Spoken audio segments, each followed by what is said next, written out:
भाई जी, ये 23 तत्वों का जानकार का थोड़ा सा एक्सप्लेन करेंगे? 23 तत्वों का जानकार मतलब आत्मा की जो नश्वरता है, आत्मा कभी नष्ट नहीं होती है। आत्मा कभी नष्ट नहीं होती है। आत्मा की जो अमरता है, नश्वरता नहीं।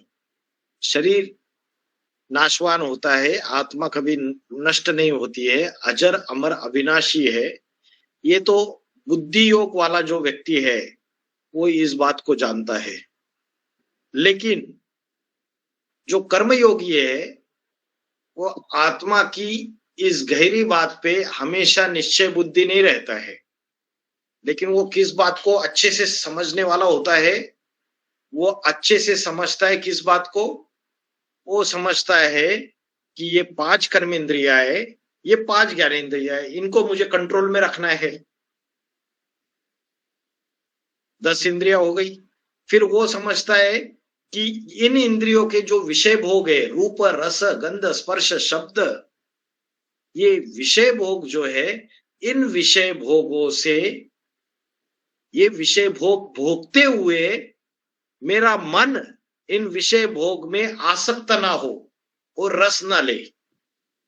इन बातों को जानकार होता है, वो एक्सपर्ट होता है उसमें, कि मन को अमन करा दो, मन उसमें इन्वॉल्व ना हो।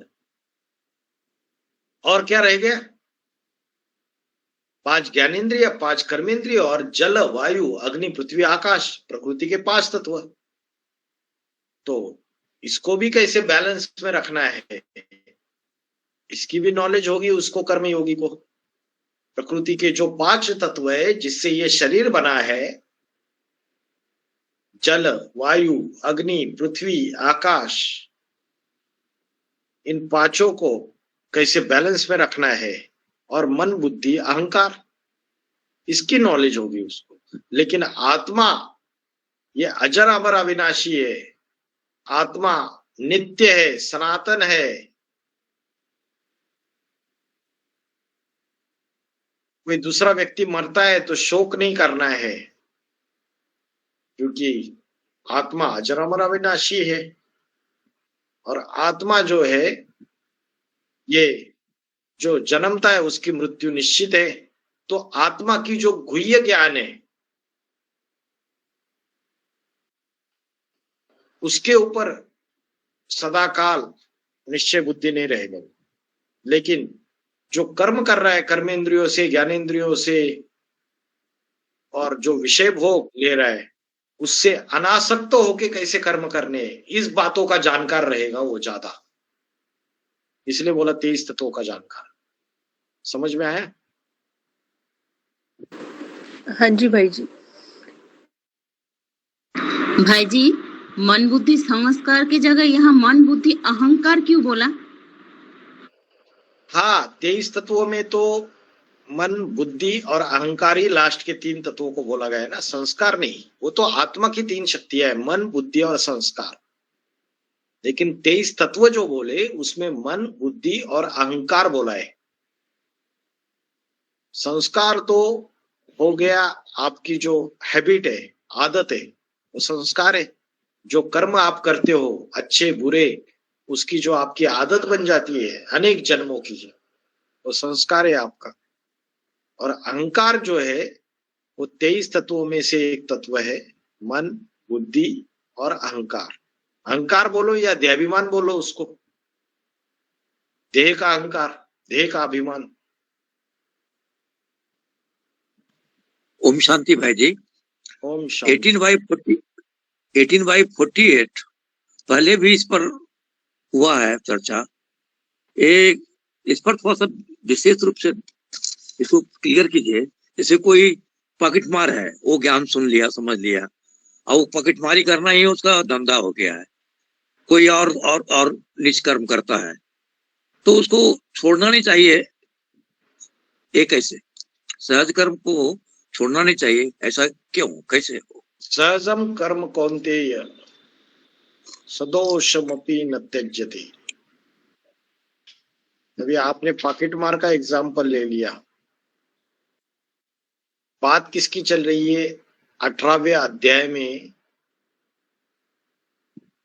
जैसे 18वें अध्याय में जब आते हैं हम, तो ज्ञान योग, कर्म योग, कर्म संन्यास योग, राजयोग, सारी चीजों से गुजरते हुए 18वें अध्याय में आते हैं। तो कभी कभी ऐसा होता है कि ज्ञान में चलते चलते, एक एग्जाम्पल लेते हैं हम, जैसे हमें यहाँ ब्रह्मचर्य सिखाया जाता है, योगी बनो, पवित्र बनो, है ना? तो यहाँ बताया जाता है कि पवित्रता धारण करनी है।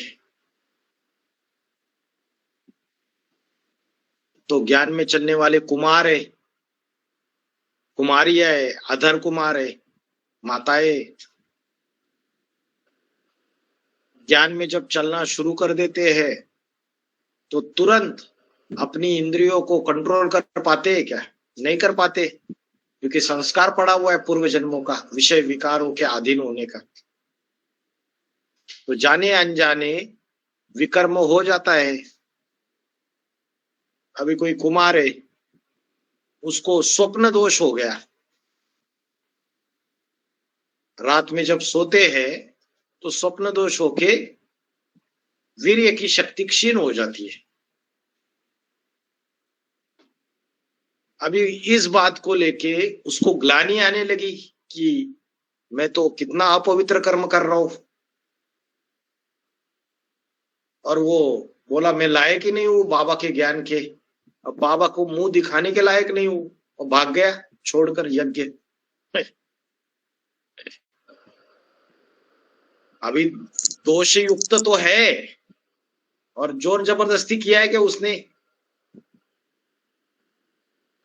सहज कर्म दोष युक्त है तो भी उसको त्यागना नहीं चाहिए, भागना नहीं चाहिए उससे, क्योंकि धुएं से अग्नि की तरह ये सभी कर्म दोष से ढके हुए हैं।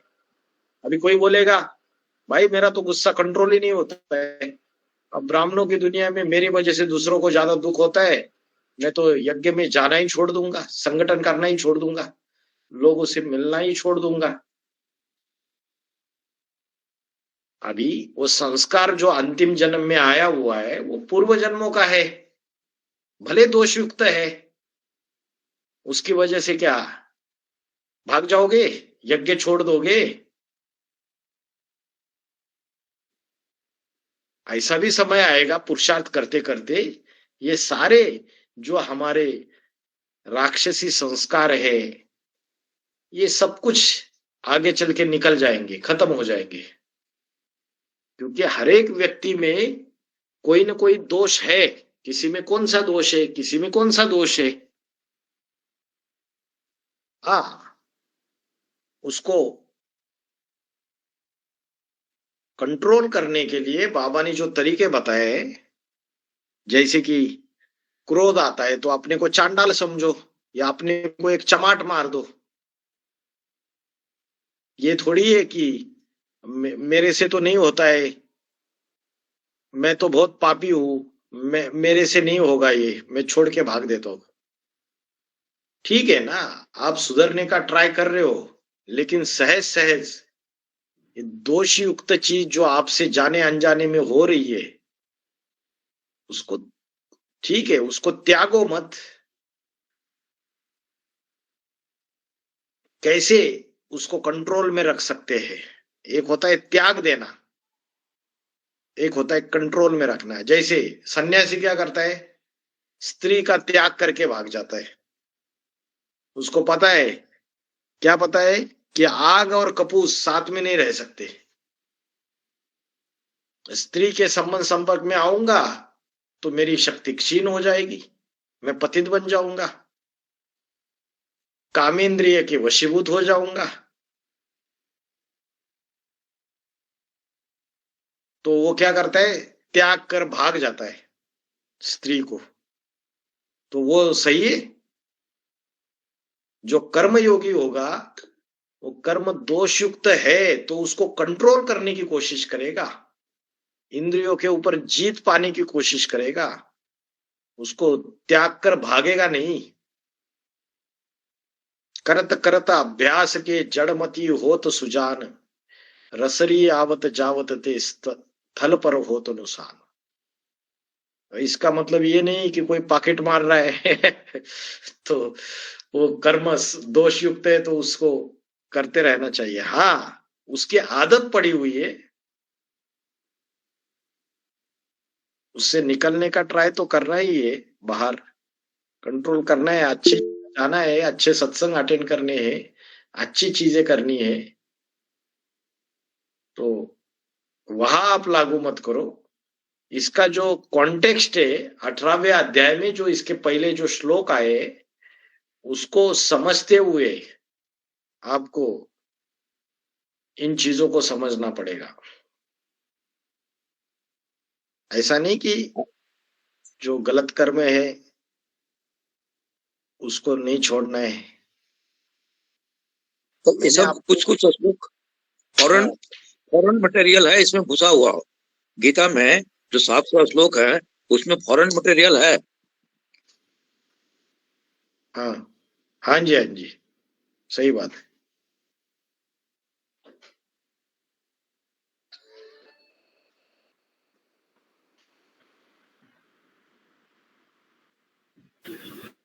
ओम शांति भाई जी। ओम शांति। भाई जी, एक मुरली में आया है कि जैनियों के शास्त्र में एक बात को 12 तरीके से कहा जाता है और 12 के 12 जो बातें हैं वो सच्ची साबित होती हैं। इस बात को कैसे एक्सप्लेन करेंगे? इस बात को ऐसे एक्सप्लेन करेंगे कि 12 सूर्यवंशी है, 8 अष्टदेव, 4 नष्टदेव, और ये 12 सूर्यवंशी जो है ये ही दुनिया इन 12 राशियों में बटी हुई है। कुंभ, मीन, कर्क, मेष, वृश्चिक, वृषभ, कन्या राशि, मिथुन राशि, 12 राशि है ना। इन 12 राशियों में ये सारी की सारी दुनिया बटी हुई है। तो जो 12 है, कहीं ना कहीं अंतर रहेगा ना। अष्टदेव में भी फिनिशिंग का अंतर है या नहीं है? है भाई जी। अंतर है। तो जो पहला अष्टदेव ज्ञान सुनाएगा, ज्ञान की जो परिभाषा करेगा, दूसरे अष्टदेव में थोड़ा सा तो अंतर रहेगा फिनिशिंग का, तीसरे में थोड़ा रहेगा, चौथे में थोड़ा रहेगा, पांचवे में। हाँ, लेकिन जो वो बता रहे वो असत्य नहीं है। अलग अलग तरीके से एक ही बात को अलग अलग तरीके से बताया जाता है। दूसरे नंबर के अष्टदेव के लिए सत्य अलग है, तीसरे के लिए अलग है, चौथे के लिए सत्य की परिभाषा अलग है। चाणक्य भी कहता था सत्य की परिभाषा हर एक व्यक्ति के लिए अलग अलग है। 5वें नंबर के अष्टदेव के लिए सत्य की परिभाषा अलग है। वो जब ज्ञान का धंधा करने लगा तो तीसरे के और चौथे के गले में उतरा क्या? नहीं उतरा, उसको डाइजेस्ट ही नहीं हुआ। 5वें को तो डाइजेस्ट हो रहा है, 5वें के कनेक्शन में जो आत्माएं आ रही है उनको भी डाइजेस्ट हो रहा है। तो सत्य की परिभाषा का फाउंडेशन संगम युग में पड़ा है। जैनी लोग जो बोलते हैं वो संगम युग की बात है। यहाँ ज्ञान की परिभाषा, ज्ञान का सत्य जो पक्की पक्की सूर्यवंशी 12 आत्माओं ने अपने अपने तरीके से समझा और वही दुनिया में बांटा, और वही दुनिया में बांटा तो दुनिया 12 राशियों में बढ़ गई। भाई जी, इस बात को उदाहरण के साथ समझेंगे। उदाहरण के साथ समझेंगे तो उदाहरण तो दिया ना। वो समझ में नहीं आया भाई, थोड़ा एक्सप्लेन करके समझाएंगे। जैसे मुरली का ज्ञान सबने लिया, लेकिन 5वें नंबर के पूर्वज के बुद्धि में क्या पॉइंट बैठता है? एक ही पॉइंट उसके बुद्धि में सबसे ज्यादा बैठता है। अगर तुम अपन को आत्मा समझोगे तो परमात्मा बाप तुमसे दूर नहीं है। तो बार बार बार बार आत्मिक स्थिति में रहने की कोशिश करता है। जब से ज्ञान में आया उसके बुद्धि में क्या बैठा? अगर तुम अपन को आत्मा समझोगे तो परमात्मा बाप तुमसे दूर नहीं है। और पहले नंबर के अष्टदेव के बुद्धि में कौन सा पॉइंट बैठा? तेरी बुद्धि में बाबा कहने से बिंदी ही याद आवेगी, ये पॉइंट उसके बुद्धि में बैठा।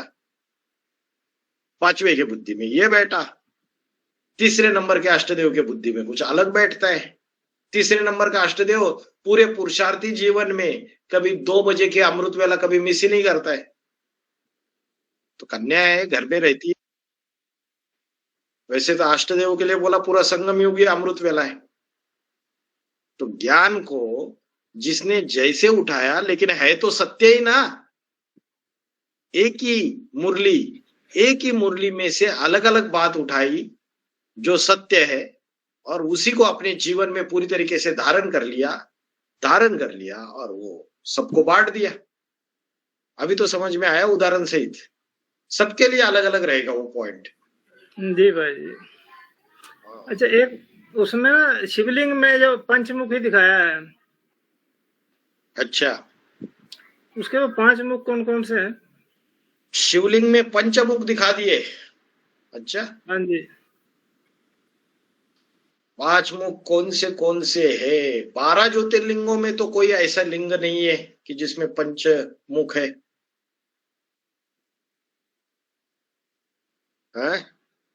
हम तो मुख्य 12 ज्योतिर्लिंगों को मानेंगे। बाकी तो दुनिया में ढेर सारा भक्ति मार्ग में अगड़म बगड़म करके रखा हुआ है। हाँ, ब्रह्मा को त्रिमुखी ब्रह्मा, त्रिमूर्ति ब्रह्मा बोला है। ब्रह्मा को चतुर्मुख पंचमुख दिखाए हुए। शिवलिंग को भी 5 मुख दिखाए। पंचमुखी रुद्राक्ष होता है, एक मुखी रुद्राक्ष होता है, 2 मुखी रुद्राक्ष होता है, पंचमुखी शिवलिंग।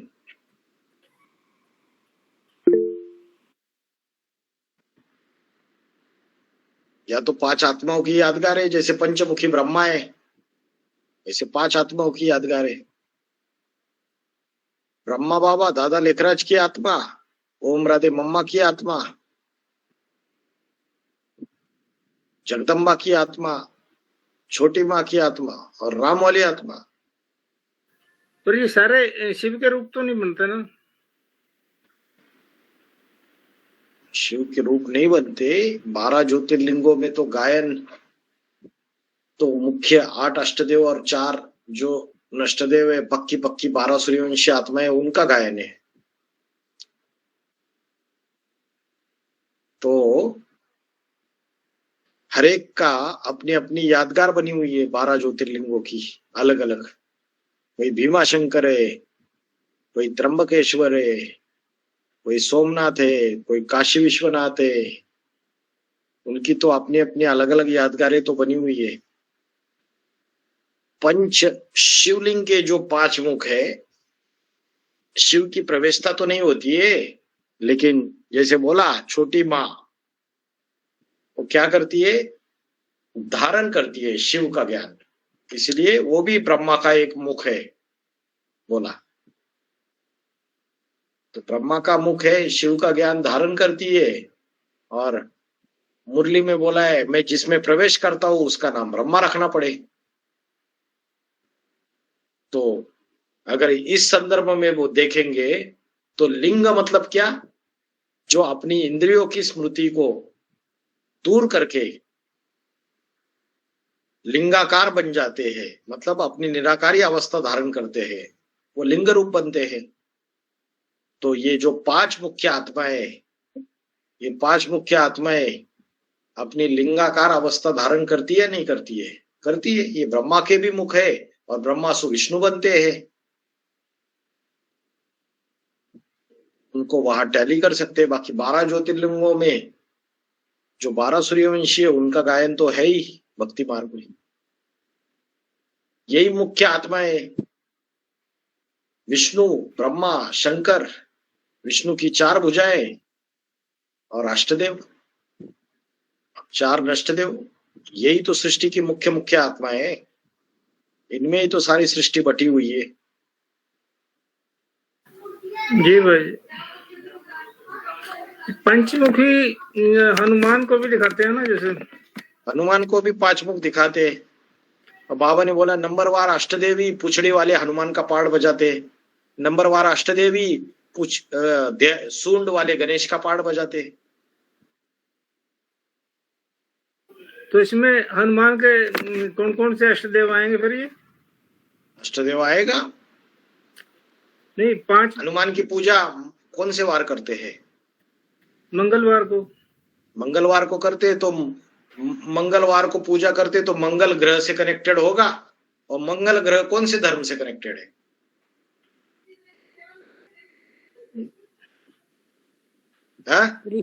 क्रिश्चियन धर्म से। मंगल ग्रह क्रिश्चियन धर्म से कनेक्टेड है। और बाबा ने बोला है कि हनुमान का मुख, कई सारे मंदिर ऐसे हैं जिसमें लाल लाल रंग का दिखाते। और लाल रंग किस चीज की निशानी है? क्रोध की निशानी है। तो क्रोध की निशानी है। और मंगलवार को पूजा होती है। और मंगल ग्रह क्रिश्चियन धर्म से कनेक्टेड है। और क्रिश्चियन धर्म क्रोध की निशानी है। तो इससे साबित हो गया कि 5वें नंबर का जो पूर्वज है उसके ऊपर भी बात लागू होती है। और किसके ऊपर लागू होती है? मंगलवार को पूजा होती है। और कौन से दिन पूजा होती है? शनिवार को। शनिवार को भी होती है। शनिवार कौन से धर्म से कनेक्टेड है? शनि देव कौन से धर्म से कनेक्टेड है? कौन से धर्म से कनेक्टेड है शनि देव? आर्य समाजी से कनेक्टेड है, जिसको अर्ध नास्तिक बोला हुआ है। तो वो भी पाठ बजाएगा। हनुमान का मान शान का हनन करने वाला, मान मर्तबे का हनन करने वाला, पूछड़ी वाला। और कौन सा अष्टदेव है जो पाठ बजाता है? एक है सिख धर्म का अष्टदेव। सिख धर्म का अष्टदेव जो है वायु देवता। और वायु देवता जो है वो हनुमान की यादगार है, पवन पुत्र। तो हनुमान का पाठ बजाने वाले नंबरवार पुरुष चोले वाले होंगे संगम युग में, या स्त्री चोले वाले होंगे? पुरुष चोला होना चाहिए। पुरुष चोला होना चाहिए। हाँ, हनुमान ने तो असुर निकंदन राक्षसों का संवार कर लिया। जो ब्राह्मणों की दुनिया में जो राक्षसी आत्मा बैठे, उनका ज्ञान के अस्त्र शस्त्रों से संवार करता है। और रावण की लंका को आग लगाता है। नंबरवार हनुमान है। राम की आत्मा भी नंबर 1 हनुमान का गायन राम की आत्मा के लिए लागू होता है। वैसे नंबरवार हनुमान है जो रावण की लंका को आग लगाते हैं। रावण की लंका माना विधर्मी। ऐसे ऐसे ज्ञान के पॉइंट्स, अस्त्र शस्त्र ऐसे मारे जाते हैं कि विधर्मियों के गले कट जाते हैं।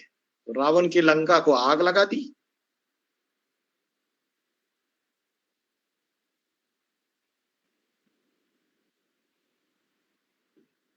भाई जी मेरा एक प्रश्न है। मुरली चलिए 1440 पुणे की है। उसमें आया है राम बाप का शरीर सुरक्षित रखा जाएगा, ज्ञान और योग की दवा से ढककर रखा जाएगा। इसका क्या मतलब है भाई? किसका शरीर सुरक्षित रखा जाएगा? राम बाप का।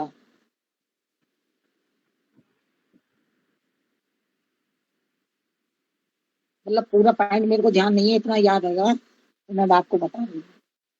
माता जी, वो तो एक पॉइंट आया था, जैसे सेंट जेवियर से क्रिश्चियंस में उसका शरीर जैसे सुरक्षित रखा गया है दवाइयां वगैरह डाल के, वैसे ही जो मनुष्य सृष्टि का बाप है उसका भी शरीर सुरक्षित रखा जाता है। ऐसे बाबा ने टैली किया था।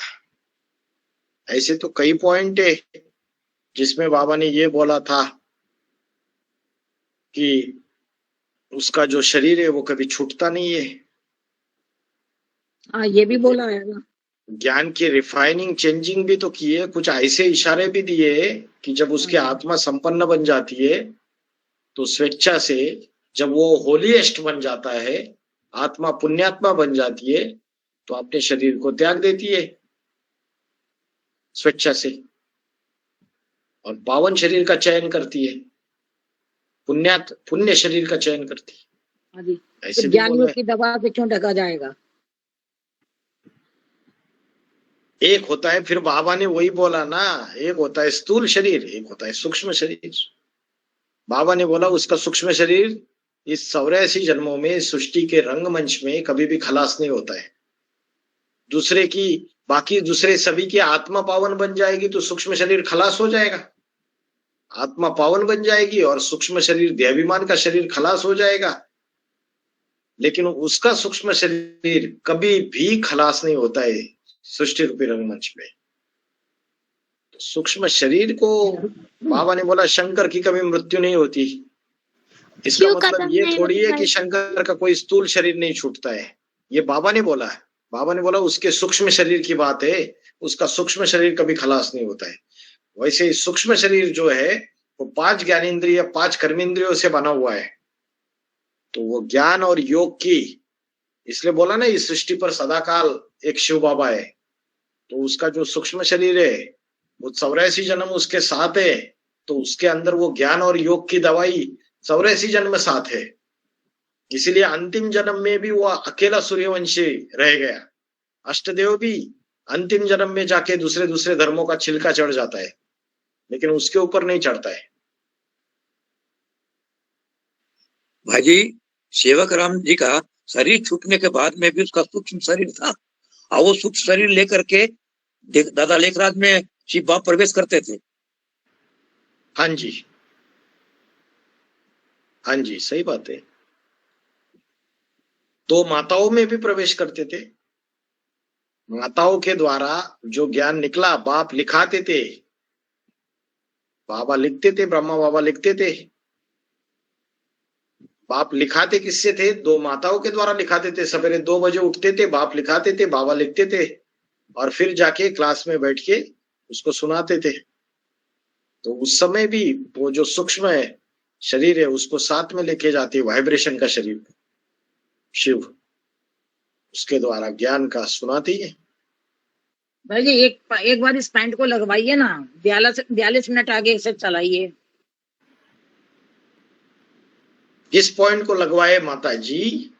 यही वाला पैंट। मैंने बहुत विस्तार में आपको क्लैरिफिकेशन दिया। मुझे आपका प्रश्न समझ में आया, ठीक है, लेकिन ठीक है। आपको मेरा जवाब समझ में नहीं आया। नहीं आ गया, मैं थोड़ा सा और उसे क्लियर करना चाह रही थी कि क्या बोला बाबा ने मुरली में, और क्लियर करना चाह रही थी बाबा ने मुरली में और क्या बोला है। अच्छा बहन जी, कौन सा नंबर है? 1440। 42 मिनट आगे से है। कितने मिनट? 42 मिनट आगे से पुणे की है। पुणे की है। 42 मिनट से आगे सुनना है। अच्छा अच्छा, लगाते अभी लगाते। और बोलिए बहन जी। भाई जी कर्म योग माना क्या और ज्ञान योगी माना क्या, और ये दोनों इक्वल कैसे हो जाते भाई जी? इक्वल तब होते हैं जब श्रेष्ठ कर्म, जब कर्म जो है वो श्रेष्ठ कर्म होंगे तो ज्ञान योगी और कर्म योगी दोनों का इक्वल हो जाते हैं। ज्ञान योग मतलब क्या है कि आत्मा जो है उसकी जो एटर्निटी है, शाश्वतपना है, उसका अजर अमर अविनाशी, मैंने जैसे एग्जाम्पल दिए क्लास में आज, वो जो ज्ञान योग वाला व्यक्ति रहेगा उस आत्मा की जो शाश्वत अवस्था है उससे विचलित नहीं होगा। जो हर चीज पुरुषार्थी जीवन में देखेगा तो वो दुख नहीं करेगा, उसको दुख नहीं होगा, चाहे दारिद्र्य आए, चाहे दुख आए, चाहे कैसी भी परिस्थिति आए, वो स्टेबल अवस्था में रहेगा। ये ज्ञान योगी की विशेषता है। वो बुद्धि से सुख दुख को सहन करने वाला जय पराजय लाभ हानि सब में स्थिरियम रहने वाला है। कर्मयोगी जो है वो कर्म करते हुए डिटैच है, अनासक्त है, कर्मों के फल में आसक्त नहीं है, एक परमात्मा के प्रति कर्मों को समर्पण कर रहा है, उस कर्मों में मोह नहीं है, उसको अटैचमेंट नहीं है, सारे के सारे कर्म उस परमात्मा के प्रति समर्पित कर रहा है। स्वार्थ युक्त कर्म नहीं है, विश्व कल्याणकारी कर्म है। ये कर्मयोगी की निशानी है। आश्रय रहित, एक शिव बाबा का शेल्टर, एक शिव बाबा दूसरा न कोई।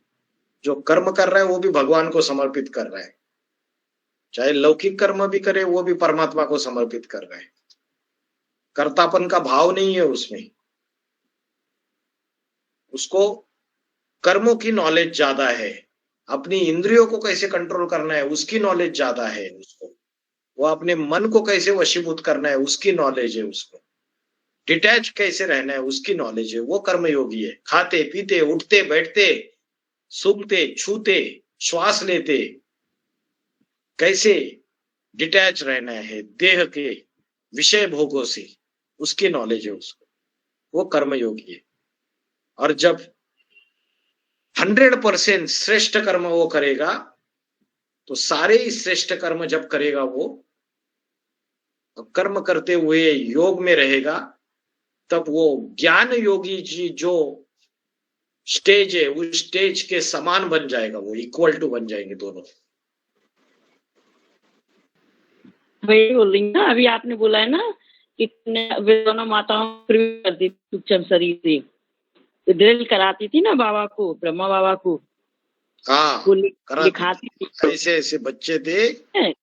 हाँ, ब्रह्मा बाबा तो को भी ड्रिल करा। एक ने ये बोला है ना कि जी कायदा नहीं है माताओं कन्या माताओं के ऊपर मैं प्रवेश करूं। नहीं, ऐसा नहीं बोला माता जी, ऐसा बोला कि कुमार का के तन में आवे, लेकिन कायदा तो नहीं है बाप होके कन्या पे कैसे सवारी करे। हाँ, कुमारी के तन में आवे मतलब जो कन्या है उसके लिए मना कर दिया, कन्या के लिए मना नहीं किया। हाँ ठीक है ठीक है ठीक है। आई भाई ईशा बहन के, ये जो ईशा बहन है ना, इसके तन में परमात्मा प्रवेश नहीं कर सकता, पवित्र कन्या है, माता के तन में कर सकता। भाई जी ये जो राशि वाली बात जो है 12 राशि, बड़ा इंटरेस्टिंग चीज है ये। इसमें लिखता है जो मेष राशि जो पहला है, मेष राशि को जो डिफाइन किया है इसमें, मेढ़ जो भेड़ा होता है उसके बारे में बोला, तेजी से काम करने वाला है, आशावादी है, आत्म केंद्रित होते हैं। मैं ज्यादा को नहीं डिफाइन करूंगा। और 5वां नंबर जो है सिंह राशि, उसके बारे में देखिए क्या करता है।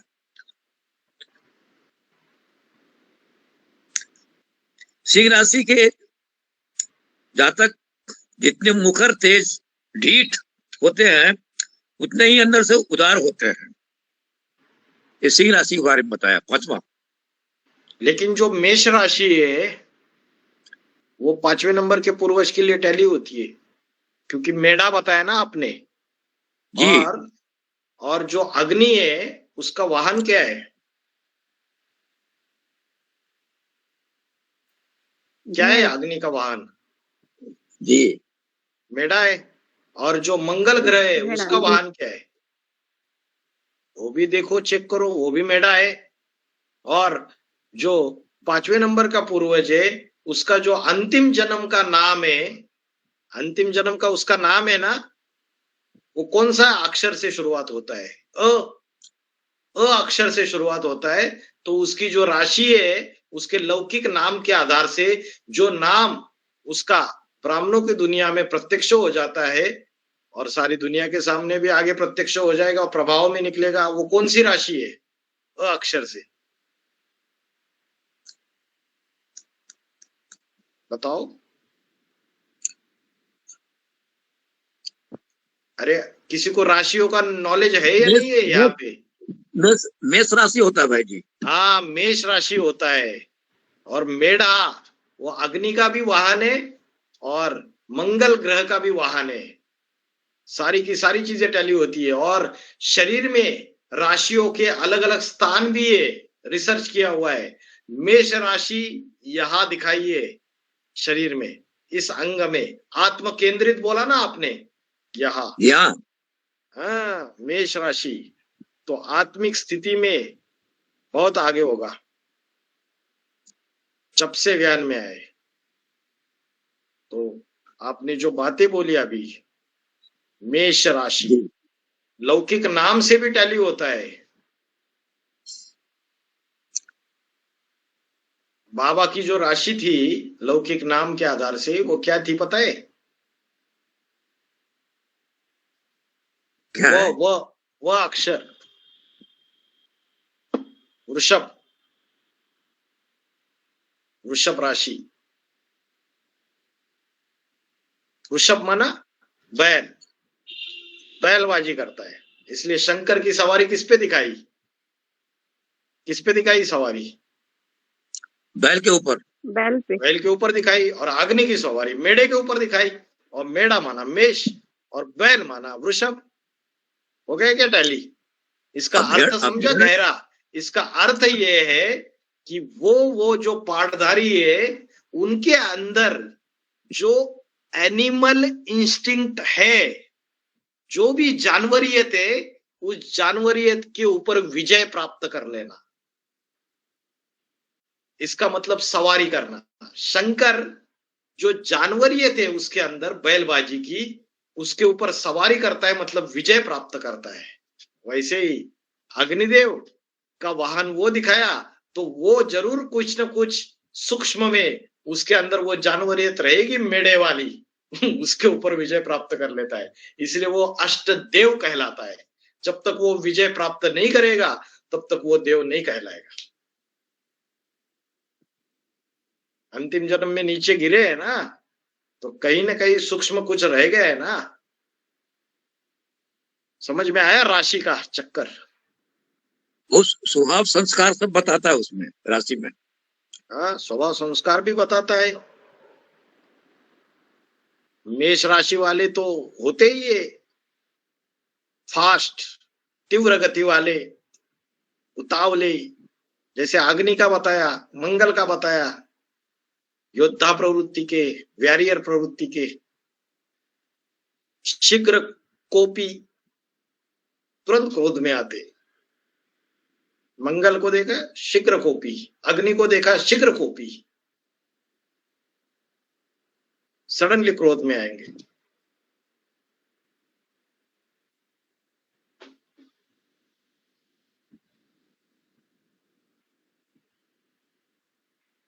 इसको बताया एकदम निडर होता है कि वो ऐसे भी देखते हैं हम लोग, जो भेड़ा होता है ना वो हाथी से भी, उससे भी भिड़ने में डरता नहीं थोड़ा भी। आदमी को तो मरता है, हाथी से भी भिड़ जाता है। हाथी रूपी महारथी से भी लड़ जाता।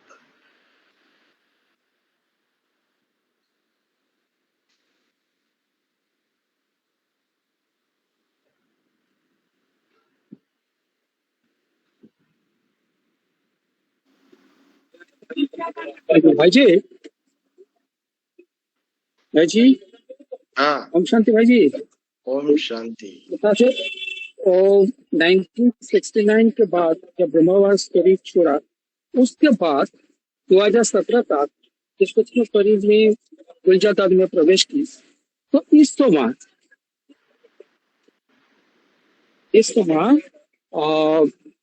वो सूक्ष्म शरीर माने रमली आत्मा के सूक्ष्म शरीर प्रवेश कर सकता है? ये मेरा प्रश्न। राम वाली आत्मा क्या उसका सूक्ष्म शरीर प्रवेश कर सकता है इसको मैं, क्योंकि एक्सप्लेनेशन देना देन देते हैं ना। रात में होल रात में तो गुलजात आदि में ब्रह्मा बाबा का जो बाप दादा का प्रवेशता होती है ना, सेकंड मॉर्निंग में वो एक्सप्लेनेशन हो जाता है। तो इसमें की साबित हो जाता है ना कि रामली आत्मा उसमें प्रवेश करके उसे काम कराते थे। ये हो सकता है कि ये मेरा प्रश्न है, क्योंकि सूक्ष्म शरीर द्वारा और संगम युग में तो काम कर रहा है ना। हाँ, हो सकता है ना।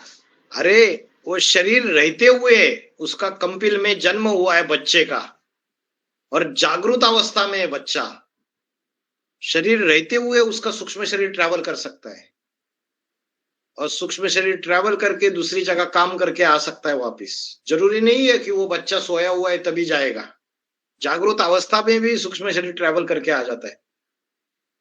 उसको शिव उस वाइब्रेशन के शरीर को अपने साथ में लेके जाके प्रवेश करके, और उसका वाइब्रेशन का जो शरीर है, जो मन बुद्धि है, उसके अंदर 84 जन्मों की नॉलेज है पूरी तरीके से।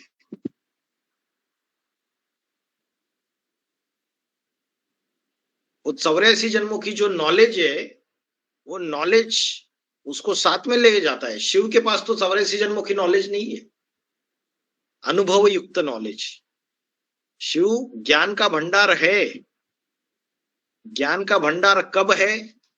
जब वो अपने मुकर्रर रथ के साथ है, तब ज्ञान का भंडार है।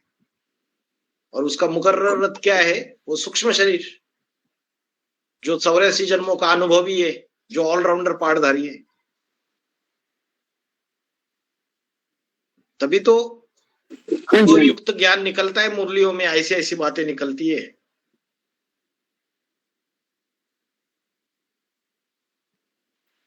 ओम शांति भाई जी, बाबा ने बोला है ना, सूक्ष्म शरीर मनन चिंतन करने की चीज को भी सूक्ष्म शरीर कहते हैं ना। हाँ, मनन चिंतन मंथन की जो अवस्था है, वो भी एक प्रैक्टिकल भी सूक्ष्म शरीर होता है, और वो सूक्ष्म शरीर ट्रैवल भी करता है। जैसे सपने में, स्वप्न अवस्था में ट्रैवल करता है, वैसे जागृत अवस्था में भी ट्रैवल कर सकता है। जो हायर लेवल की आत्मा है, उनका सूक्ष्म शरीर ट्रैवल करके आ सकता है वापस बॉडी में।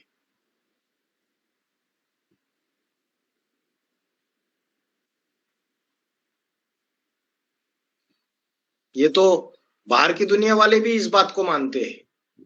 अगर आप अभ्यास करेंगे ना, एस्ट्रल बॉडी माना सूक्ष्म शरीर, एस्ट्रल ट्रैवल, इस टॉपिक के ऊपर स्टडी करो, आपको पता चलेगा इट इज पॉसिबल।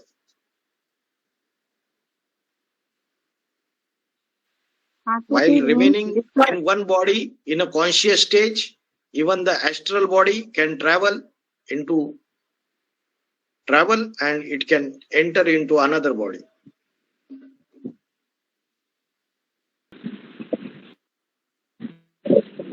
नया एक्सपेंशन कब मिला है जी? नया एक्सपेंशन किसमें था?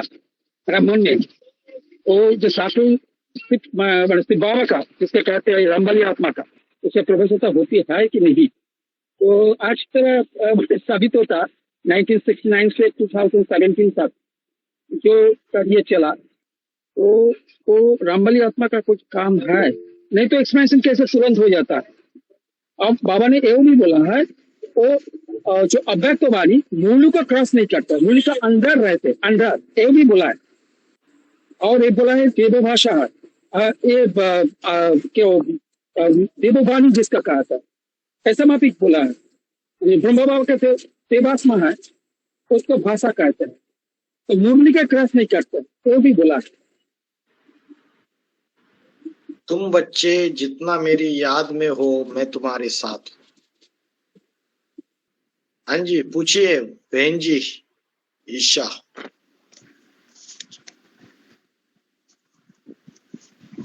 भाई जी, कोई अगर नाम शरीर क्या है आपका? आपका नाम क्या है बताइए? ईशा। ईशा नाम है? अच्छा, हाँ बोलिए। कोई अगर शरीर छोड़ देते हैं तो सूक्ष्म शरीर के साथ और गर्भ में प्रवेश करते हैं, हाँ, दूसरा शरीर में। हर एक व्यक्ति जब शरीर छोड़ता है, चाहे आप है, चाहे मैं हूँ, चाहे कोई भी, हमने अनेक जन्मों में शरीर छोड़े, तो हमारा जो सूक्ष्म शरीर है वो आत्मा के साथ साथ जाता है और प्रवेश करता है गर्भ में, और फिर स्थूल शरीर लेके हम आते हैं। तो स्थूल शरीर भी रहता है, सूक्ष्म शरीर रहता है, और आत्मा भी रहती है। सूक्ष्म शरीर हमेशा साथ में रहता है। और भूत प्रेत होते हैं, हाँ, वो फिर आत्मा बन के दूसरे शरीर में प्रवेश करते हैं ना। भूत प्रेत जो होते हैं वो अलग बात, उनको नया जन्म मिला नहीं है, तो नया जन्म नहीं मिला है तो उनको स्थूल शरीर तो है नहीं, तो वो सूक्ष्म शरीर से भटकते रहते हैं। और सूक्ष्म शरीर जो है वो गर्भपिंड में प्रवेश करके नए जन्म नहीं ले पाते हैं वो, तो वो क्या करते हैं, सूक्ष्म शरीर से किसी स्थूल व्यक्ति किसी को शरीर में घुसने की कोशिश करते हैं। भाई जी बाकी वो मेरा शरीर प्रश्न उनका सदाकाल वो टिक नहीं पाते उसमें। भूत प्रेत का सूक्ष्म शरीर होता है ना भाई जी? होता है ना, भूत प्रेत का भी हाँ, सूक्ष्म वो शरीर। सूक्ष्म बंधन खत्म होने के बाद दूसरा शरीर लेता है ना? नहीं, सूक्ष्म बंधन खत्म नहीं, सूक्ष्म शरीर तो खलास होता ही नहीं है। वो इसलिए बोला है कि उसका जो सूक्ष्म शरीर है वो पाप कर्मों का बोझा अगर ज्यादा बढ़ गया, किसी का बहुत ज्यादा बढ़ गया, तो उसकी जो अकाले मौत होती है, या तो मर्डर हो गया या एक्सीडेंट हो गया, एक्सीडेंटल डेथ हो गई, तो उस केस में उसको तुरंत नया शरीर नहीं मिलेगा। इसलिए नहीं मिलेगा क्योंकि वो पाप कर्मों का बोझा जो ज्यादा बढ़ गया, वो ढेर सारे पाप कर्म करेगा, तो कुछ समय उसको भटकना पड़ता है। वो भटकने के बाद दूसरा भटकने शरीर के बाद ऐसा नहीं कि उसका सूक्ष्म शरीर खलास हो जाता है, सूक्ष्म शरीर रहेगा, लेकिन हाँ स्थूल शरीर लेने से वो तुरंत फिर से पाप कर्म तेजी से करता है, थोड़ी तकलीफ होती है उसको। भटकने से क्या होता है, वो अस्थिर रहती है और तकलीफ होती है, उसको यातना होती है, वेदना होती है, एक तरह से पनिशमेंट है, ये सजा है थोड़े समय के लिए। लेकिन ऐसा नहीं कि उसका सूक्ष्म शरीर खलास हो जाएगा, सूक्ष्म शरीर तो रहेगा उसका, आत्मा के साथ सूक्ष्म शरीर रहता ही है। सूक्ष्म शरीर तो सबका खत्म होना है अंत में जाके, जब आत्मा पावन बनेगी उसके बाद सूक्ष्म शरीर पावन बनेगा, उसके बाद स्थूल शरीर पावन बनेगा। तो आत्मा पावन बनेगी, फिर सूक्ष्म शरीर जो 5 तत्वों का सूक्ष्म शरीर है वो खलास हो जाएगा, और फिर जाके बिंदु रूप आत्मा जो है वो रहेगी।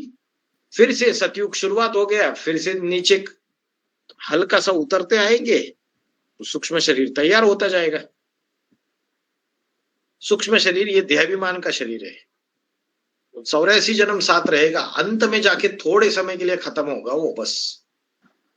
लेकिन राम वाली आत्मा का कभी भी खत्म नहीं होगा, ड्रामा में 1 सेकंड के लिए भी खत्म नहीं होगा। आपका कहना ये है, मैं समझ में आया, आपका कहना ये है कि अगर वो भटकेगा तो फिर उसका सूक्ष्म शरीर खलास हो जाएगा, फिर वो जाके प्रवेश करेगा। ऐसा नहीं है, 2 प्रकार के सूक्ष्म शरीर है।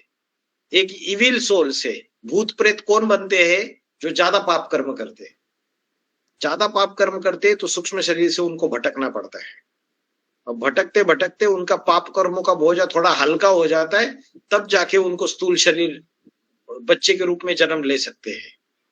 ऐसा नहीं कि सूक्ष्म शरीर पूरा खलास हो जाता है उनका, पावन थोड़ी बनते हैं वो, सूक्ष्म शरीर तो रहेगा, सबका रहेगा 84 जन्म तक। वो पापात्मा हो पुण्यात्मा हो? आत्मा की कैटेगरी बताई, ब्रह्मा की आत्मा का जो देहाभिमान है वो खलास हो जाता है, और बीज रूपी स्टेज में ब्रह्मा की आत्मा 50 साल कंप्लीट होने के बाद वो तो ब्राह्मण आत्मा है, पुरुषार्थी आत्मा है, वो पुरुषार्थ करके बीज रूपी आत्मा ये होके फिर राम वाली आत्मा के शरीर में पूरा कैप्चर कर लेती है, पूरा शरीर का कंट्रोलर वही बन जाती है। ऐसे बताया।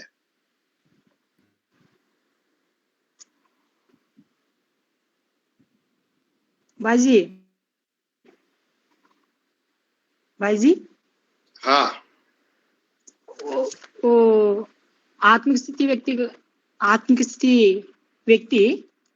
सूक्ष्म शरीर दूसरे शरीर में प्रवेश करता। हाँ, सूक्ष्म शरीर बिना आत्मिक स्थिति के भी ट्रैवल करता है। कैसे जैसे भाई? रात को सोते सपना आते हैं, ऐसे कोई लगता है कि जैसे मैंने खुद एक्सपीरियंस किया, ऐसा अनुभव होता है, मैं वहां गया था, ऐसा अनुभव होता है, तो सूक्ष्म शरीर गया था वहां। और जो व्यक्ति आत्मिक स्थिति वाला है वो उसका मन बुद्धि रूपी सूक्ष्म शरीर जो है उसको कहीं भी मनन चिंतन मंथन से दौड़ा सकता है, वो जाके वहां से काम करके आ सकता है।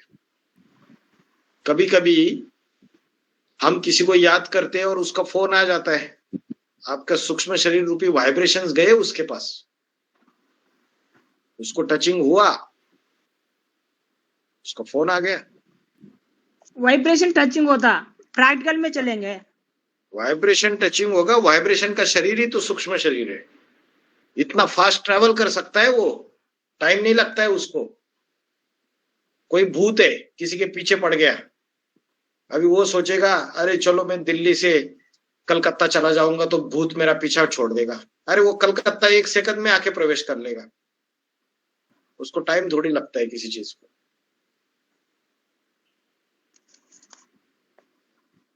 हाँ जी भाई जी, ओम शांति ओम शांति। जी। ये जो सूक्ष्म शरीर होता है ये, और जैसे कि कभी हम पे ये सूक्ष्म आत्मा हम पे अटैक करती है, कभी हम सो जाते हैं, कभी हम दब जाते हैं, अलग अलग वो रिएक्ट होते हैं। तो ये जो सूक्ष्म आत्मा होती हैं, तो अभी जो हमें नुकसान पहुंचाती है, तो क्या ये वहां पे भी नुकसान पहुंचाएंगी द्वापर कलयुग में? द्वापर कलयुग में, द्वापर कलयुग में तो आप पावरफुल रहेंगे बहुत ज्यादा। द्वापर कलयुग में तो शरीर भी हट्टे कट्टे, मन की ताकत भी ज्यादा रहेगी। ये तो कलयुग के अंतिम जन्म में जाके पूरे कमजोर हो जाते, राजा बन के सत्ता भोगते हैं ना, बहुत ज्यादा पाप कर्म करते हैं। अंतिम जन्म में भी ज्ञान में आने के पहले बहुत सारे पाप कर्म करते हैं, और ज्ञान में आने के बाद भी गलतियां होती है।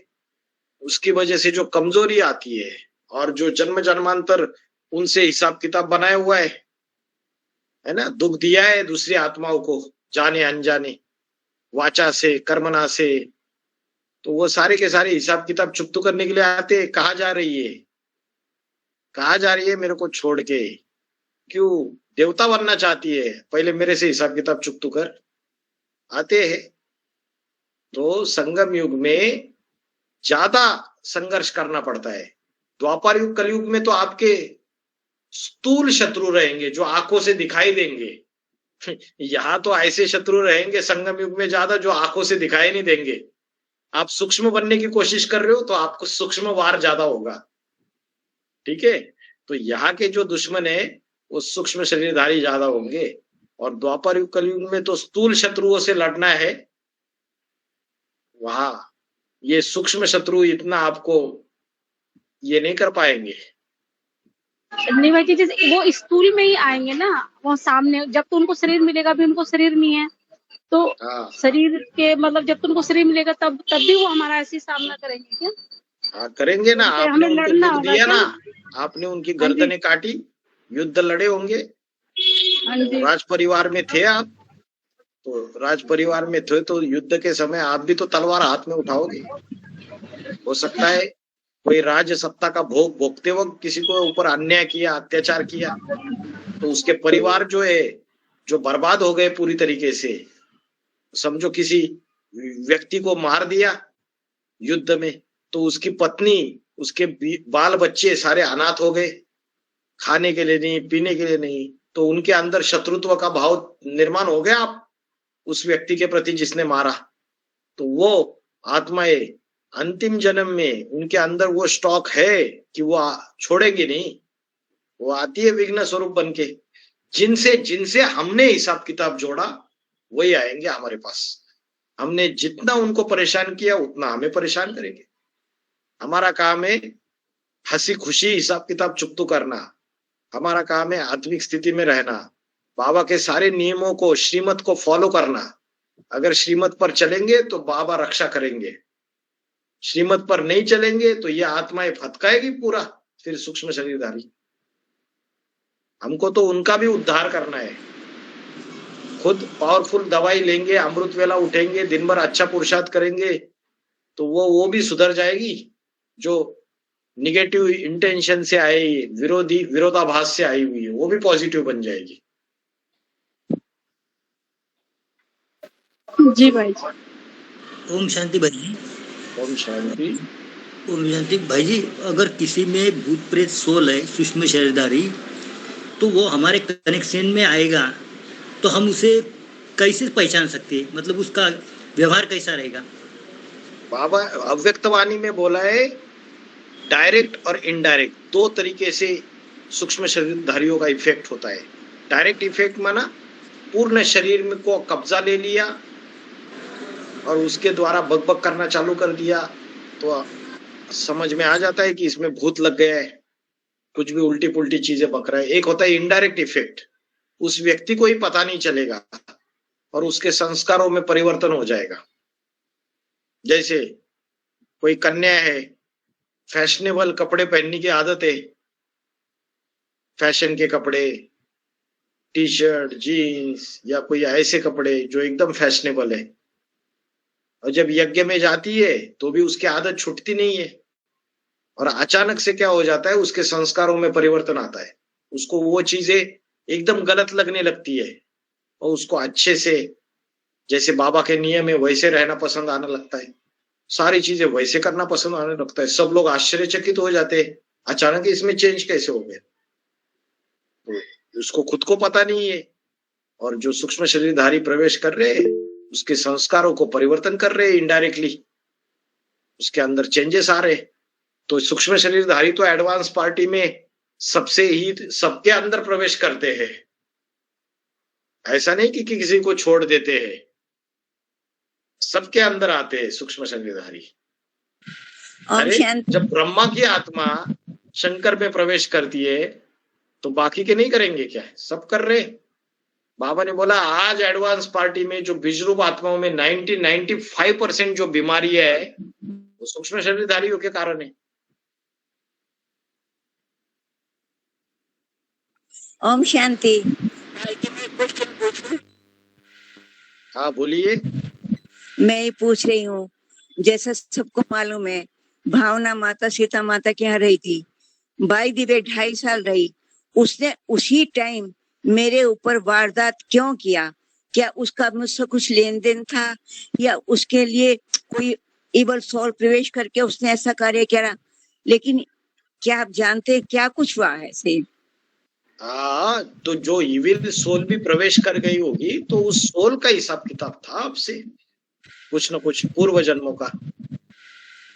और यहाँ तक उसके मुंह से निकला कि सरोज माता अगर ज्यादा देर रुकती तो मैं खत्म करके ही छोड़ती, लेकिन भाई वो बच गई और उसने कुंडी लगा आगे की।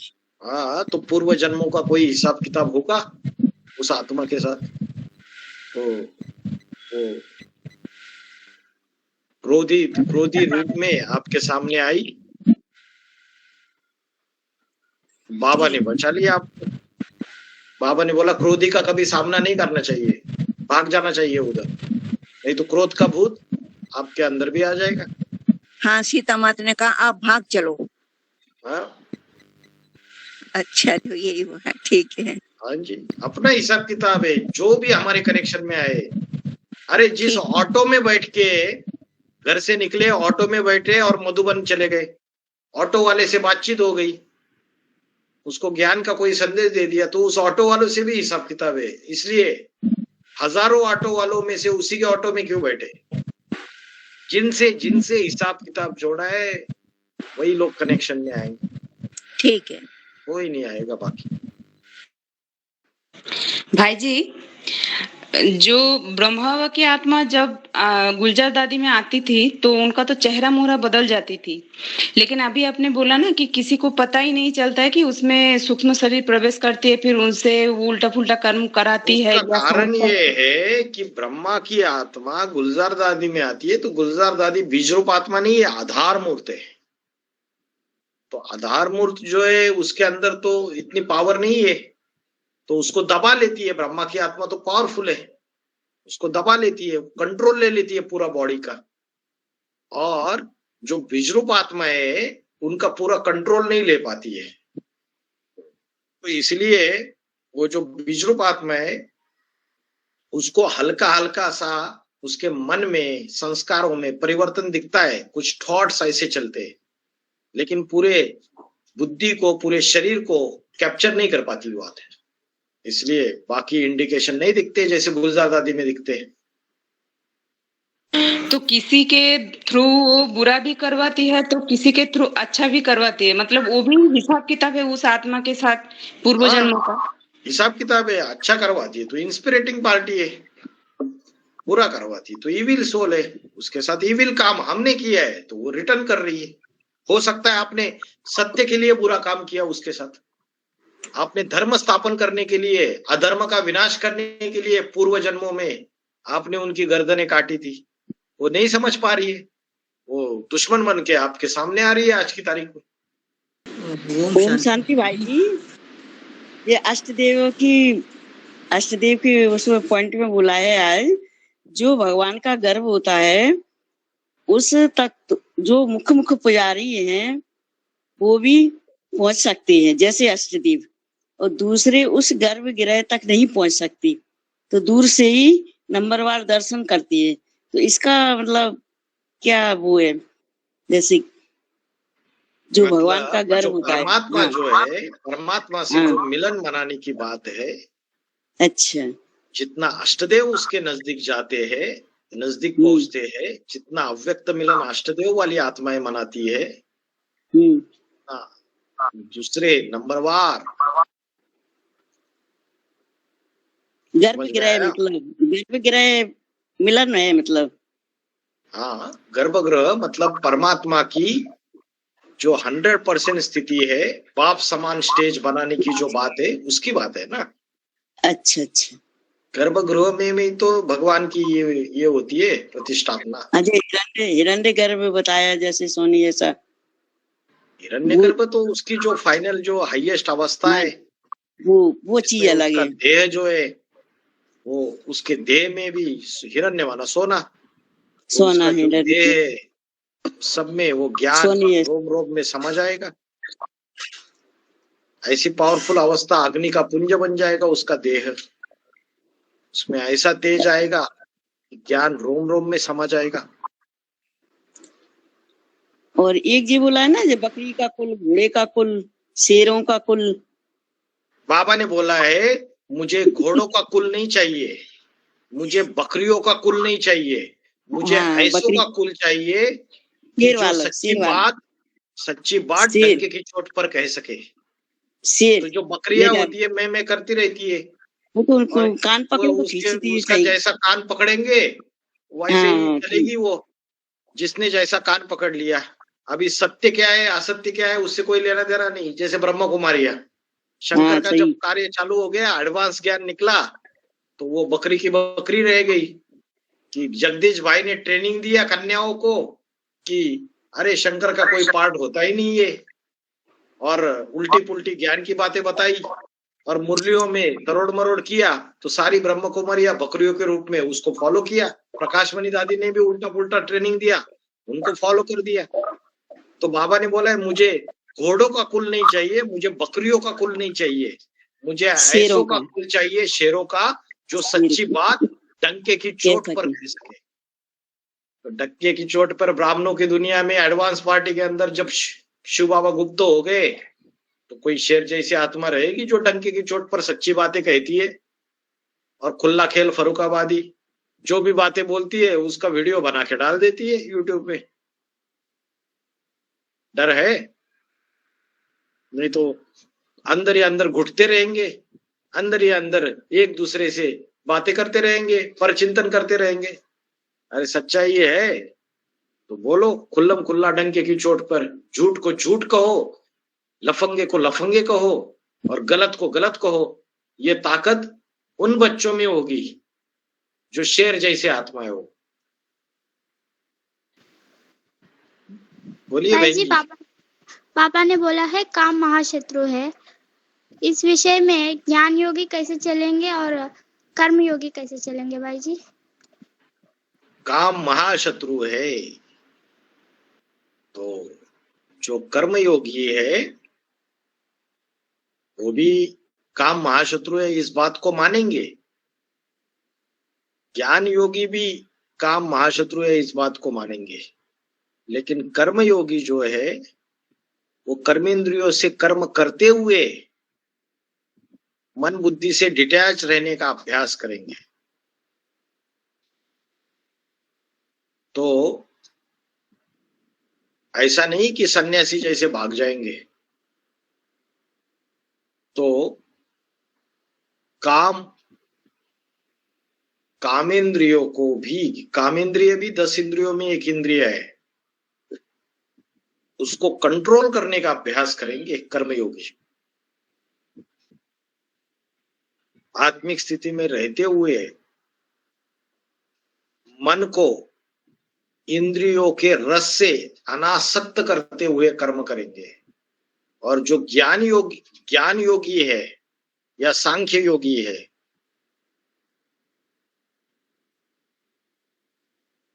उसको तो वो कर्म करने की भी जरूरत नहीं है, वो तो आत्मा की नॉलेज रखने वाला है। तो वो ज्ञान योगी और सांख्य योगी ज्ञान के मनन चिंतन मंथन में ही ज्यादा रहने वाला है, वो कर्म को प्रधानता नहीं देता है। तो वो कर्म, इंद्रियों से कर्म करना, इंद्रियों को कंट्रोल करना, उससे अच्छा वो आत्मिक स्थिति में रह के आत्मा की जो अचर अमर अविनाशी स्टेज है उसका चिंतन ज्यादा करता है। ये फर्क रहेगा दोनों में।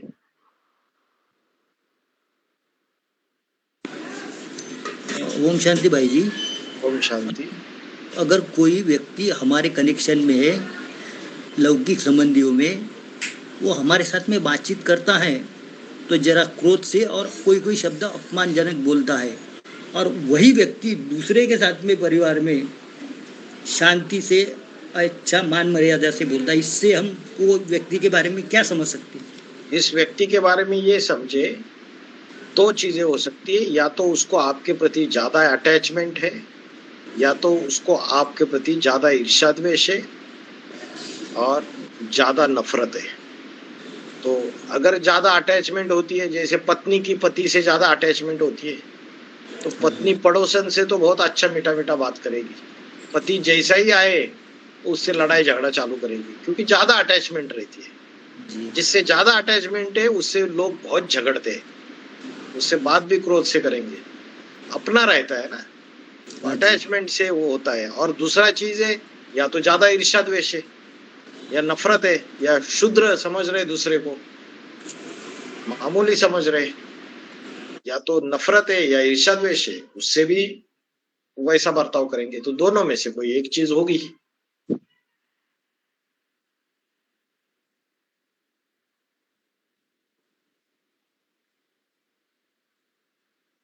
समझ में आया?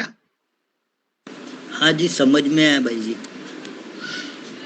भाई जी एक बात है, हम अगर किसी को संदेश सुनाते, सेवा अर्थ जाते, किसी को मैसेज देते, जैसे बाबा ने बोला 3 बातों का संदेश देना है, तो कोई बहुत से ज्यादा लोग ऐसे हैं कि ये बात सुनना ही नहीं चाहते, और कोई सुनते हैं तो इससे क्या लाभ है और फायदा क्या है, काम धंधा करो। तो हमें क्या करना चाहिए? मतलब उसे बाबा ने बोला है नब्ज देख के ज्ञान सुनाना चाहिए, ऐसा नहीं कि किसी को भी सुनाते रहना है। माहौल देखना है, सामने वाले की लेने की कैपेसिटी है क्या, कौन से माहौल में, कोई दुकान में अपना सामान बेच रहा है, हम जाके उसको ज्ञान सुना रहे, उसके दुकान में 5-6 कस्टमर खड़े हुए, हम जाके उसको ज्ञान का संदेश दे रहे, तो गुस्सा करेगा, क्या पागल है क्या? माहौल देखना पड़ता है, परिस्थिति देखनी पड़ती है, सामने वाला की नब चेक करनी रहती है, तब जाके उसको ज्ञान सुनाया जाता है। और ऐसा नहीं कि किसी को भी ज्ञान सुनाना है, पात्र देखकर ही दान देना चाहिए और सुपात्र का ही ध्यान देना चाहिए। दान भी, ज्ञान का दान भी दान ही है, सुपात्र को देना चाहिए। जिसको वैराग्य है, जिसको लेने की इच्छा है, उसको दे दो। 2 बातें करेंगे, वाइब्रेशन से परख लो कि भाई अपने वाइब्रेशन में आने वाला है नहीं, थोड़ी सी बात करने से ही नहीं लग रहा है, छोड़ दो। वाद विवाद मत करो, ना ही उसको जोर जबरदस्ती करो। जो सुनते हैं, इतनी बड़ी दुनिया है, शिव के मंदिर में जाओ, वहां सुनेंगे, भक्त आए रहते, जिनको वैराग्य होता है वो आके बैठे रहते उधर, उनको सुनाओ। भाई जी हाँ जी ऐसे ठीक। भी बोलते हैं, जब हम किसी को ज्ञान सुनाते हैं तो ऐसे भी बोलते हैं कि छोड़ो, ज्ञानी भी मरेंगे और अज्ञानी भी मरेंगे, तो तब उनको क्या बोलना चाहिए? उनको बोलना चाहिए कि भगवत गीता में बोला है, जो मेरी शरण में आता है सब धर्मों को त्याग कर सर्वधर्मान परित्यज मामेकम शरणम व्रज, तो उसका बाल भी बांका नहीं होगा। तो महाकाल की शरण में जो जाएगा उसको काल क्या खाएगा, तो बोलना हमारे सनातन धर्म में तो अलग बातें बताई जा रही है, भगवत गीता में अलग बातें बताई जा रही है, और आप अलग बात बता रहे हो अपनी कि ज्ञानी भी मारे जाएंगे और अज्ञानी भी मारे जाएंगे। जो ज्ञानी है वो क्यों मारा जाएगा? तो परमात्मा की शरण जिन्होंने ले ली, जिन्होंने अपना सब कुछ समर्पण कर दिया, उनको रक्षा जाके राखी साई, या मार सके ना कोई, पाल भी बाका कर सके ना वो जग बेरी हुई, तो बोल दो, ठीक है। अमरनाथ के अमर बच्चे है। यस, ओम शांति भाई। ओम शांति। ये क्वेश्चन नहीं है, ये ऐसे आउट ऑफ क्यूरियोसिटी पूछ रही हूँ। जैसे कि राम वाली आत्मा को हम बोलते हैं कि वो ऑलराउंडर पाठधारी हैं, ये ब्राह्मणों की दुनिया में हम इसको अच्छे से समझते हैं और इसको एक्सेप्ट भी करते हैं। लेकिन वेस्ट में जो साइंटिस्ट हैं वो आज भी वो फिगर आउट कर रहे हैं कि एडम कौन है, लेकिन एट द सेम टाइम वो राम सेतु पुल जो बना हुआ है, जो इंडिया से साउथ से वो श्रीलंका को वो कनेक्ट करता है, मीन्स अगर आप सैटेलाइट से ऊपर देखें तो वो मैप में भी दिखता है, अर्थ के व्यू में आता है, सैटेलाइट से वो व्यू में दिखता है। तो फिर उसको एडम ब्रिज कहते हैं, पर स्टिल वो they are trying to find out कि एडम कौन है, who was the first person of the earth. हाँ जी, क्योंकि क्रिश्चियंस तो बाद में आए ना, 2000 साल के बाद आए क्रिश्चियंस द्वापर युग में। तो सृष्टि की शुरुआत का जो प्रथम पुरुष है वो आदम है, एडम है, शंकर है, राम है। वो तो नहीं पहचान पाएंगे, हाँ, लेकिन उनके जो आधार मूर्त है, उनके जो पूर्वज है, उनके जो अष्टरत्न है, वो पहले उस एडम को पहचानेंगे। जब पूर्वज ने पहचाना तो अष्टरत्न पहचानेगा, अष्टरत्न पहचानेगा तो आधार मूर्त पहचानेगा, और जब आधार मूर्त पहचानेगा तो बाहर की दुनिया भी जो जितनी क्रिश्चियनिटी फैली हुई है वो भी जानेंगे।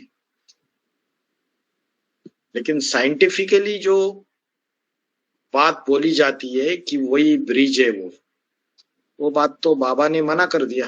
बाबा ने बोला कि जो शास्त्र बने और शास्त्रों में जो बातें डाली गई वो तो काव्यात्मक प्रतीकात्मक थी, लोगों ने उसको स्थूल समझ लिया। कुरुक्षेत्र, तो कुरुक्षेत्र माना कर्म युद्ध भूमि, लोगों ने समझा हरियाणा में जो कुरुक्षेत्र है वहां लड़ाई हो गई। ये मानसिक लड़ाई की, आत्मा के अंदर की विकारों की लड़ाई की, माया से युद्ध की बात थी। धर्म क्षेत्र कुरुक्षेत्र, धर्म माना धारणा, धारणा माना जीवन शैली, हमने जीवन में क्या धारण किया, किस तरीके से हमारा लाइफस्टाइल है, ये हमारी धारणा है, ये हमारा धर्म है। उसके अंदर युद्ध भूमि, उसकी भूमि युद्ध है, तो लोगों ने स्थूल कुरुक्षेत्र का समझ लिया। वैसे ही उनको दिखा कि श्रीलंका नाम का कोई प्रदेश है और शास्त्रों में लिखा रावण की लंका, तो ये श्रीलंका ही रावण की लंका होगी। और उन्होंने देखा कि उन्होंने पुल बनाया, ये शास्त्रों में काव्यात्मक रूप में आया, तो देखा कि एक पुल जा रहा है दक्षिण से, तो यही वो पुल है जिसमें रावण की लंका के ऊपर है, ये कर दिया।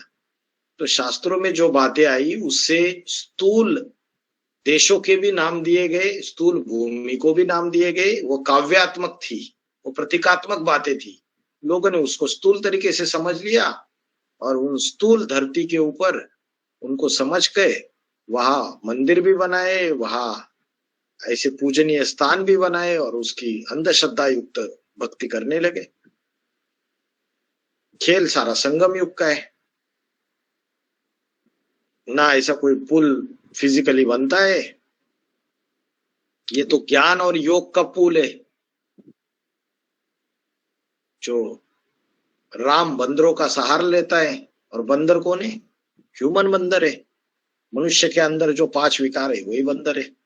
अगर पुल सच्चा है तो बंदर भी सच्चे थे फिर। लेकिन बाबा ने बोला है कि मनुष्य बंदर से भी बदतर बन जाता है, 5 विकारों के अधीन हो जाता है। ऐसे बंदर जैसे मनुष्य पतित, कामी, क्रोधी, लोभी, मोही, अहंकारी, उनको साथ में लेता है जब साधारण मनुष्य शरीर में अवतरित होता है। और उनके द्वारा ये जो सारी दुनिया रावण की लंका बन गई है, भौतिक सुख, भौतिक आकर्षण और मटेरियल लाइफस्टाइल और मटेरियल लाइफ का सुख, मटेरियलिस्टिक जो बुद्धि बन चुकी है, उस रावण की लंका का विनाश कर देते। ये असली अर्थ है। तो मेरे ख्याल से मैं आपकी बात को थोड़ा बहुत एक्सप्लेन कर पाया। और भाई जी, ये तो बाबा ने बोला है ना, वो बेसिक से एडवांस के साथ जो मिलाना की कोशिश की, उसको भी पुल बोला है ना। जो वो तो आधार मूर्त भक्ति मार्ग है, उसको भी पुल बोला। उस समय भी बाबा ने जो बेसिक वाले जो ब्रह्म कुमारीज है, उसी के जो सदस्य है वही तो एडवांस पार्टी में आए। 90% वहां से ही तो आए। तो ज्ञान और योग का पुल बना, एडवांस नॉलेज पहुंची, तभी तो वहां से छोड़कर यहाँ आए। वो भी पुल है। तो सारी बातें प्रतीकात्मक संगम युग की बातें हैं। उसको स्थूल तरीके से लिया। भाई जी, श्रीलंका वाले ने पहले, आज से 25 वर्ष पहले डिक्लेयर किया था कि हमारे यहाँ कोई रावण और कुंभकर्ण जैसा कोई व्यक्ति नहीं था। लेकिन उन लोगों ने फिर विचार किया, यदि हम इसको बढ़ावा देंगे कि नहीं, रावण था, यहाँ मेघनाथ था, तो पर्यटक के ख्याल से हमें बहुत फायदा होगा। तो उन्होंने फिर उन लोगों ने मानना शुरू कर दिया। हाँ जी, जो भी धर्मखंड बने हैं और जो भी देश बने हैं, वो स्थूल भूमि जो है ना, वो यहाँ की यादगार है। क्योंकि दक्षिण दिशा को बाबा राक्षसी दिशा बोलते हैं। तो जो राक्षसी वृत्ति की आत्माएं जो संगम युग में बीजरूपी दुनिया में है, उनकी वंशावली जो है सारी की सारी, वो ऐसे ऐसे भूखंडों में फेंकी गई और लोगों ने समझा ये सारी चीजें तो मैच खा रही है हमसे। उसको स्थूल तरीके से समझ लिया। सारी चीज है तो यहाँ का सूक्ष्म प्रभाव। भाई जी, हाँ बोलिए।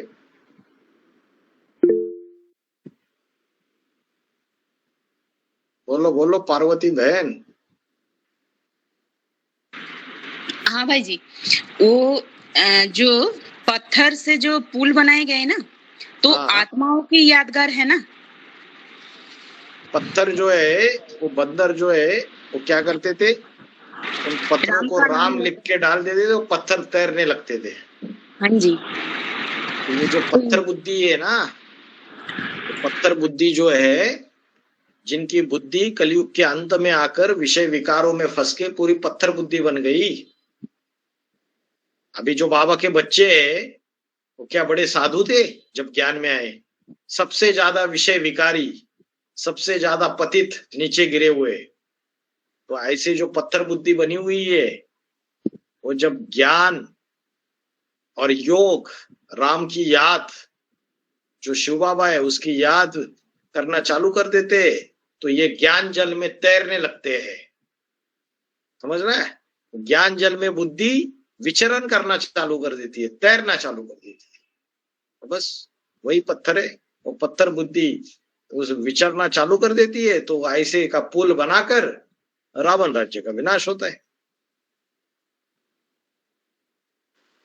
तो उसमें जो पहला पत्थर जब डाली गई तो देखा वो पत्थर सिर्फ राम का नाम लेकर डाली तो वो डूब गई।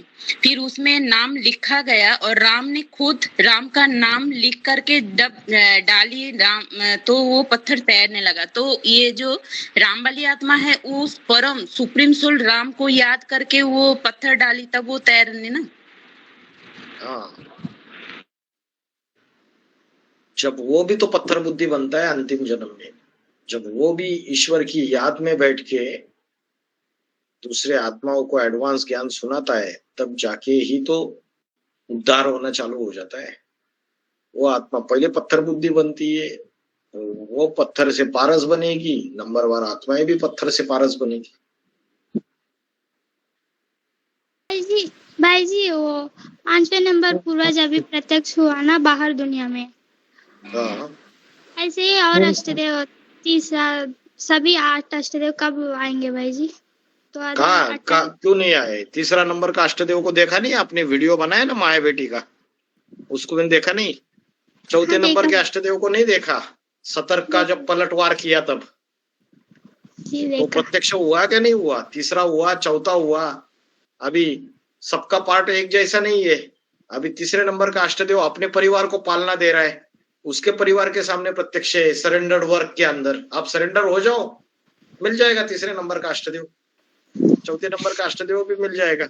उधर सरेंडर होना है, उधर सरेंडर हो जाओ।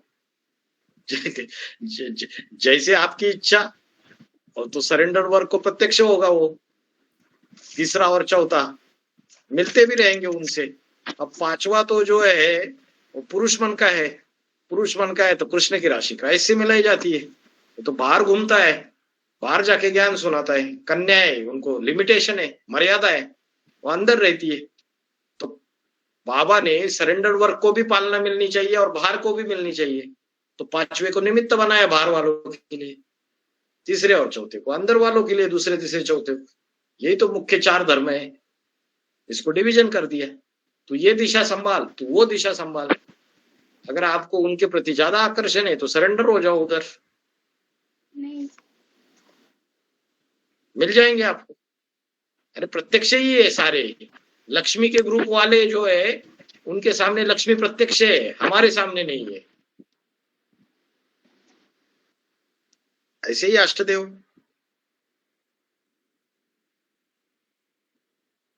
बाद में जब एकदम पूरी तरीके से जोर शोर से इकाई स्पष्ट दिखाई देगी, तब पता चलेगा कि हमने तो भाई अपना मूल्यवान समय का लॉस कर दिया। बाबा ने हमको नेचुरल तरीके से जिनसे जोड़ा था, जिस अष्टदेव से, वही हमारा कनेक्शन था, वही हमारा परिवार था।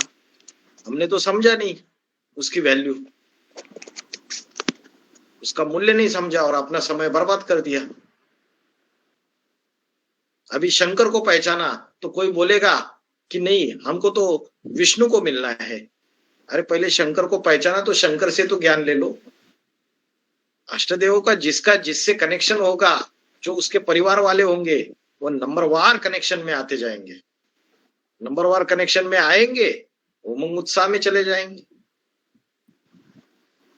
अगर यहाँ वहां बुद्धि दौड़ाते रहेंगे तो यहाँ के ना घर के रहे ना घाट के रहे, फिर आर्य समाजी बन जाएंगे। जहां देखी तवा बारात, वहां बिताई सारी रात। नेचुरली हमारी आत्मा को किससे जोड़ा, हमें वो फैसला करना है कि क्या हम जिससे जुड़े हैं, क्या ज्ञान के आधार पे, मुरलियों के और अव्यक्त वाणियों के मनन चिंतन के आधार पे सारे प्रूफ प्रमाण देख के क्या ये पाठधारी साबित होता है? अगर होता है तो बाबा ने जोड़ा है हमको। इसी का पूर्व जन्मों से हमारा कनेक्शन है इस पाठधारी से। ठीक है। अभी धर्मपिता में आधार मूर्ति करता है ना? हाँ, उनका भाषा अलग है ना आधार मूर्त का? क्या अलग है आधार मूर्त का? धर्मपिता में वो आधार मूर्त का शरीर नहीं है ना अभी? हाँ, वो धर्मपिता में पड़ता उनका खंड में। हाँ, वो भाषा अलग अलग होता है ना, वो सूक्ष्म शरीरधारी। धर्मपिता में प्रवेश कर रहा है अभी, अभी थोड़ी कर रहा है।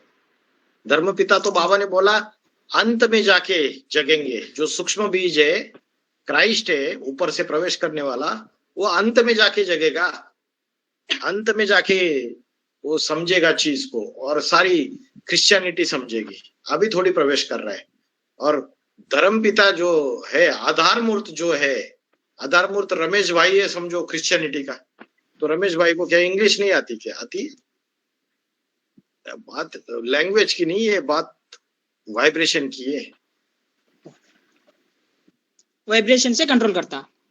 हाँ भाई जी, हाँ, क्योंकि जब जीसस में क्राइस्ट प्रवेश किया तो जीसस तो पतित आत्मा थी, सतयुग से चली आ रही थी। जब क्राइस्ट ने प्रवेश किया तो पवित्रता के वाइब्रेशन मिले। पवित्रता के वाइब्रेशन मिलने से जीसस के अंदर जो ज्ञान था संगम युग में जो उसने धारण किया था वो बाहर आ गया, इमर्ज हो गया और उसने जाके ज्ञान देना चालू कर दिया। ऐसे ही संगम युग में जो धर्मपिता है उसमें जब रमेश वाली आत्मा, रमेश भाई वाली आत्मा जब जाके प्रवेश करेगी तो उसको तो सिर्फ उसके तरफ मोड़ लेगी वाइब्रेशन से, उसकी प्यूरिटी से, उसकी ज्ञान की जो पावर है उससे मोड़ लेगी। धर्मपिता ज्ञान थोड़ी लेता है, वो ज्ञान नहीं लेता है, वो थोड़ी गहराई में ज्ञान लेता है। वो तो प्रवेश करके उसको इस तरफ मोड़ लेती, वो झुक जाएगा अष्ट रतन के सामने, अष्टदेव सारे जो बीजरूप आत्मा है उनके सामने झुक जाएगा। वो जो आधार मूर्तों के सामने झुक जाएगा, एक्सेप्ट कर लेगा कि हाँ यही है हमारा रहनुमा, यही है भगवान का मैसेंजर। एक्सेप्ट कर लेगा तो उसके जो जितनी क्रिश्चियनिटी है वो भी एक्सेप्ट कर लेगी। ज्ञान को नहीं समझेगा वो गहराई में कोई। अगर ज्ञान को समझेगा तो सतयुग त्रेता युग में आएगा, लेकिन सतयुग त्रेता युग में आता ही नहीं वो। समझ में आया? अभी वो द्वापर युग से उनका नाम बड़ा हो गया ना, कैसा होता? द्वापर युग में नाम बड़ा हो गया मतलब वो ज्ञान ज्यादा नहीं होता है ना उनको। हाँ। संगम युग में वो हाँ। द्वापर युग से नाम बड़ा कैसा होता? क्या उसका कुछ ना कुछ कनेक्शन है ना उस आत्मा से, जीसस वाली आत्मा से। हाँ। जो कनेक्शन है तो वो ऊपर से आई, पवित्र आत्मा है, उसमें प्रवेश की तो उसका नाम बाला हो गया। लेकिन ऐसा नहीं कि भले ज्ञान नहीं है तो बाबा ने क्या बोला, 33 करोड़ आत्माओं में से 10 करोड़ आत्माएं त्रेता के अंत तक आएगी और जो बाकी के 23 करोड़ से वो तो अंत तक नीचे उतरती रहेगी। वो देवात्मा है सारी की सारी। तो देवात्मा है, जैसे रामदेव बाबा है, उसका नाम कैसे बड़ा हो गया? देवात्मा है, अंत में उतरी तो पॉपुलैरिटी मिल गई। तो वैसे ही क्राइस्ट की आत्मा जब ऊपर से उतरी, सतोप्रधान थी, तो उसका नाम बाला हो गया और जीसस में प्रवेश किया। जरूर कोई हिसाब किताब रहेगा तो उसी में प्रवेश किया। और जीसस के अंदर तो ज्ञान है भरा हुआ, तो वो ज्ञान इमर्ज हो गया। जो मर्ज था उसकी प्यूरिटी का उसको पावर मिल गया। और ये पतित था, उसके पास ज्ञान था, तो अंधा और लंगड़ा, वो ज्ञान का अंधा था जो ऊपर से आने वाला धर्मपिता, और ये पवित्रता का लंगड़ा था। तो उसकी प्यूरिटी और इसका ज्ञान दोनों का कॉम्बिनेशन जो क्रिश्चियनिटी स्थापन हो गई। अच्छा भाई जी, समझ में आया? हाँ जी। ओम शांति। ओम शांति भाई जी। ओम शांति। ओम शांति सभी। ओम शांति भाई जी। ओम शांति भाई जी। सभी को ओम शांति।